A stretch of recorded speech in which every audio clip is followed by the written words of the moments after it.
हमको मान लो दो वेक्टर गिवन है, एक वेक्टर ये रहा और एक वेक्टर ये रहा। मान लो इस वेक्टर का नाम, एक का नाम हो गया ए वेक्टर, ये वाला वेक्टर ए वेक्टर और ये वेक्टर है बी वेक्टर। तो अगर मेरे को मेरे को निकालना होता ए वेक्टर प्लस बी वेक्टर, तो वो तो कैसे निकालता, वो तो मैं ऐसे निकाल देता कि भाई पैरेललोग्राम लॉ लगा देता, तो इनका जो रिजल्टेंट होता वो इनके बीच से पास करता, बीच से पास करता तो ए प्लस बी वेक्टर की वैल्यू कुछ ऐसे आ जाती, ये वेक्टर हो जाता इनका जोड़, यानी कि ये वेक्टर तो क्या होता a प्लस बी। और मुझे क्या निकालना है, मुझे निकालना है सब्ट्रैक्शन। तो मतलब मुझे क्या निकालना है, मुझे निकालना है a माइनस बी। तो a माइनस बी को मैं कैसे लिख सकता हूं, a माइनस बी को मैं ऐसे लिख सकता हूं a plus of minus B. तो अगर ये वाला वेक्टर है, ये वेक्टर बी वेक्टर है, तो माइनस बी वेक्टर कौन सा होगा, तो कोई भी वेक्टर हो अगर उसका अपोजिट वेक्टर आपने बनाना है तो क्या होता है, सेम लेंथ का वेक्टर हो जाए और उसका डायरेक्शन क्या हो जाए, अपोजिट। तो अगर ये बी वेक्टर है तो सेम लंबाई का वेक्टर आप अपोजिट डायरेक्शन में बना लो, तो ये जो वेक्टर होगा ये क्या है, ये हो गया माइनस का बी वेक्टर। तो इसका कुछ और नाम दे दो, इसको बोल दो सी वेक्टर। तो आप ये बोल दो कि आपको जो निकालना था a plus minus B vector, इसको आप निकाल दो a प्लस सी वेक्टर। तो मतलब जो सब्ट्रैक्शन है उसको आपने रिप्लेस कर दिया बाय एडिशन। अब अगर इन दोनों वेक्टर्स के बीच का एंगल था थीटा, a और b के बीच का, तो ये वाला एंगल कितना हो जाएगा, ये वाला एंगल हो जाएगा पाई माइनस थीटा। तो अब आपको किसको जोड़ना है, a और c वेक्टर को जोड़ना है। तो पैरेललोग्राम लॉ लगाओगे तो इनका जो रिजल्टेंट होगा वो इनके बीच से पास करेगा और इनके बीच से पास करके वो कुछ इस तरह से आएगा, ऐसे। तो ये जो रिजल्टेंट होगा ये एक तरह से ए वेक्टर प्लस सी वेक्टर है, यानी कि ए वेक्टर माइनस बी वेक्टर है। तो उसका डायरेक्शन तो ये आ गया। तो अगर ए वेक्टर माइनस बी वेक्टर निकालना हो तो रिजल्टेंट ये रहा।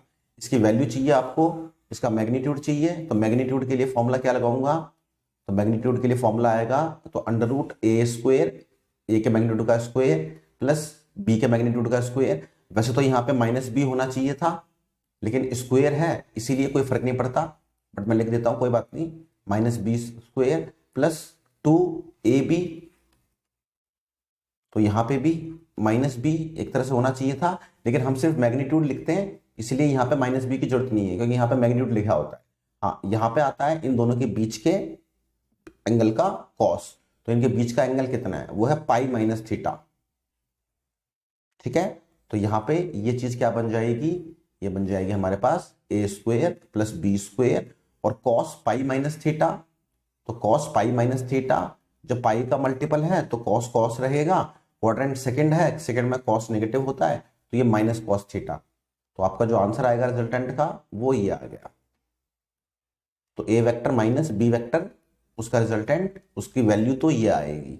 हाँ, रहा सवाल डायरेक्शन का, तो अब आप एंगल भी निकाल सकते हो। तो मान लो आपको एंगल निकालना है ए वेक्टर के साथ, तो आपने वो एंगल बोल दिया फाई। तो अब दोबारा से फॉर्मूला लगा लो। तो अब की बार बस जब फॉर्मूला लगाओगे आप टेन फाई का, तो आप एंगल किसके साथ निकाल रहे हो, ए वेक्टर के साथ। तो आप यहाँ पे लिखते थे साइन थीटा और यहाँ पे लिखते थे कॉस थीटा इसके डिनोमिनेटर में, लेकिन अब दोनों वेक्टर्स के बीच में एंगल कितना है, पाई माइनस थीटा।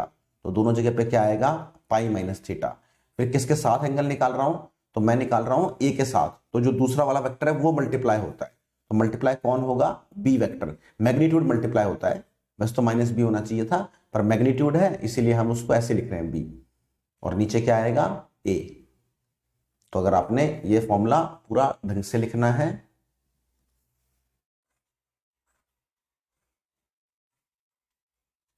तो आप इस फॉर्मूले को ऐसे लिख सकते हो, एंगल वाले फॉर्मूले को, कि टेन फाई, इसकी वैल्यू कितनी आ जाएगी बी। अब साइन पाई माइनस थीटा, ये तो साइन थीटा ही होता है क्योंकि सेकंड क्वाड्रेंट में साइन पॉजिटिव होता है। हाँ, नीचे क्या हो जाएगा ए माइनस बी कॉस थीटा।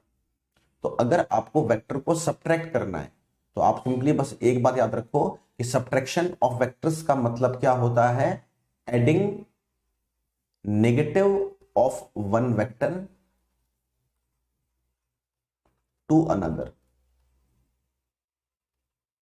यानी कि सिंपल फॉर्म में मैं ये बोल सकता हूं कि अगर आपको दो वेक्टर्स को सब्ट्रैक्ट करना है तो इसका मतलब है कि आपने दो वेक्टर्स को ऐड ही करना है, बस जो दूसरा वेक्टर हो जाएगा वो कौन सा हो जाएगा, माइनस बी वेक्टर।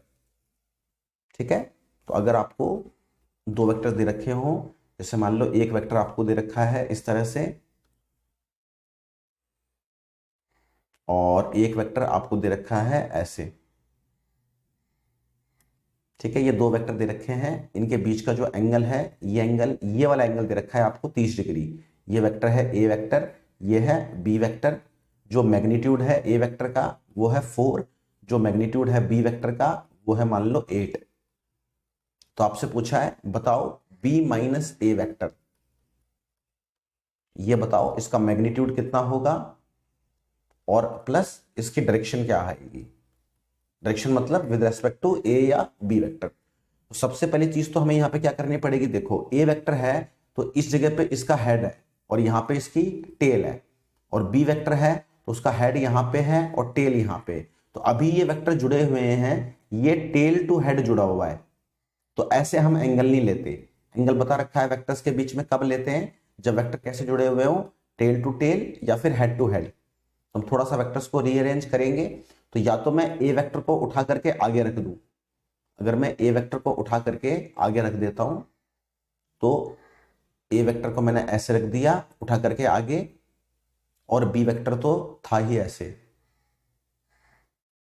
तो अब मैंने ए वेक्टर को, अब किसी भी वेक्टर को खुद के पैरेलल आप शिफ्ट कर सकते हो, तो ये ए वेक्टर ये बी वेक्टर हो गया। ठीक है, अब अगर ये एंगल 30 था, ये एंगल अगर 30 था, तो ये वाला एंगल कितना हो जाएगा, 150 डिग्रीज। अब आपको निकालना क्या है, आपको निकालना है b माइनस ए। बी माइनस ए निकालने का मतलब आपने b में किसको जोड़ना है, आपने माइनस ए को जोड़ना है। तो अगर ये वेक्टर ए वेक्टर है तो माइनस ए वेक्टर कौन सा होगा, तो सेम लेंथ का वेक्टर पर अपोजिट डायरेक्शन में। तो अगर ए वेक्टर ये है तो माइनस ए वेक्टर वो ये हो जाएगा।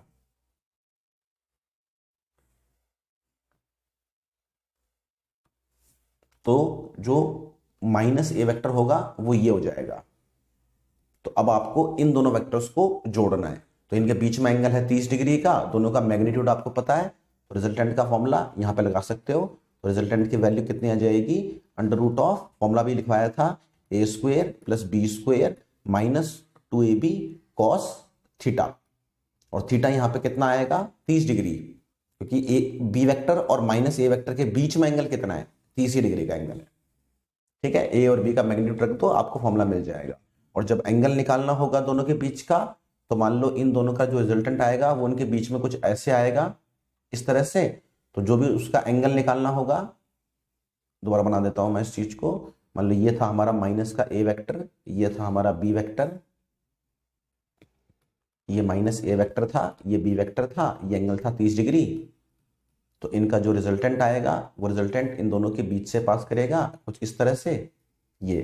तो मान लो आपको एंगल चाहिए था विद रेस्पेक्ट टू माइनस ए वाला, तो tan फाई की वैल्यू क्या आएगी, तो अभी फॉर्मूला लिखवाया था आपको, ए के साथ निकाल रहे हैं, तो ऊपर क्या आएगा b sin 30, इन दोनों के बीच का एंगल 30 है, और यहां पे नीचे आएगा तो a प्लस बी cos 30। इस केस में दोनों के बीच का एंगल 30 डिग्रीज है, ए बी वेक्टर और माइनस ए के बीच का, तो इसलिए हम डायरेक्टली फॉर्मूला लगा सकते हैं। तो हमने दोनों चीज कर ली। इसके बाद जो टॉपिक आता है वो आता है वेक्टर्स के मल्टीप्लिकेशन का।